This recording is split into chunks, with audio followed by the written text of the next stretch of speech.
നമസ്കാരം, ഭാരത് ലൈവിലേക്ക് സ്വാഗതം.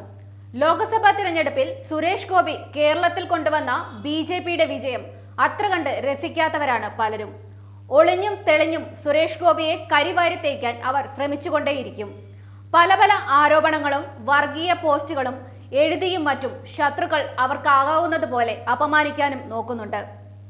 അതിന്റെ ഭാഗമായി പുതിയ അവഹേളന പദ്ധതിയാണ് ഇടതുപക്ഷക്കാർ തയ്യാറാക്കിയത്. ലോക്സഭാ തെരഞ്ഞെടുപ്പിൽ തൃശൂർ മണ്ഡലത്തിൽ നിന്നും സുരേഷ് ഗോപി വിജയിച്ചതിന് പിന്നാലെ ഇത്തവണ യേശു ക്രിസ്തുവിനെ അവഹേളിക്കുന്ന രീതിയിലുള്ള ഫോട്ടോകളാണ് സമൂഹ മാധ്യമങ്ങളിൽ വന്നിട്ടുള്ളത്.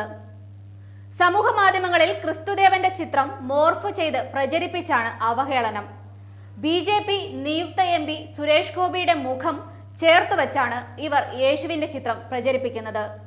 ഒരു ക്രിസംഖി ഭവനത്തിലെ പുതിയ കാഴ്ച, യേശു ഈ കുടുംബത്തിന്റെ നാഥൻ എന്ന കുറിപ്പോടെയായിരുന്നു റെജി ലൂക്കോസും മറ്റും യേശുവിനെ അവഹേളിച്ചുകൊണ്ടുള്ള ചിത്രം സോഷ്യൽ മീഡിയയിൽ പങ്കുവച്ചത്.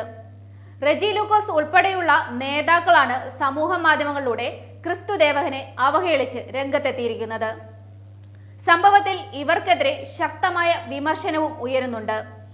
തൃശൂരിൽ സുരേഷ് ഗോപിക്ക് ക്രിസ്ത്യൻ വോട്ടുകൾ ധാരാളമായി ലഭിച്ചിട്ടുണ്ട്.